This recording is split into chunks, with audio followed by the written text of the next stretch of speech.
Hello, আসসালামু আলাইকুম everyone. কেমন আছেন সবাই? আলহামদুলিল্লাহ, আমিও ভালো আছি। আজ আমাদের ডক্টর খন্দকার মোশাররফ হোসেন কলেজে সাংস্কৃতিক অনুষ্ঠানে আয়োজিত ছিল। সেখানে প্রধান অতিথি হিসেবে ছিল ডক্টর খন্দকার মোশাররফ হোসেন স্যার এবং তার ছেলে ডক্টর খন্দকার মারুফ হোসেন স্যার। আমন্ত্রিত অনেক অতিথি ছিল, আমি তাদের নাম জানি না, কিন্তু আমাদের এই অনুষ্ঠান আয়োজিত হচ্ছে আমাদের সেকেন্ড ইয়ার স্টুডেন্টদের জন্য। অনুষ্ঠান শেষ হবার পর আমি বাসায় চলে আসছি। বাসায় চলে আসার পর আমার আন্টি এবং মামানি বলতেছে যে চলো আমরা একটু বউবাজার ঘুরতে যাই। বউবাজার যাওয়ার পর ফার্স্টেই তো ফুচকার কথায় মাথায় চলে আসলো। ফুচকা খেলাম, ফুচকাটা খুবই মজা ছিল।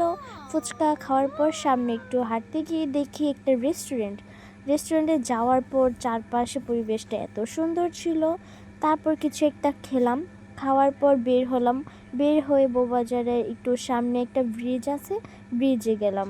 যাওয়ার পর দেখি একটা ছোট্ট নদীর মতো আছে, সেখানে একটু দাঁড়িয়ে বাতাস খাওয়ার পর বাসার উদ্দেশ্যে রওনা হয়ে গেলাম।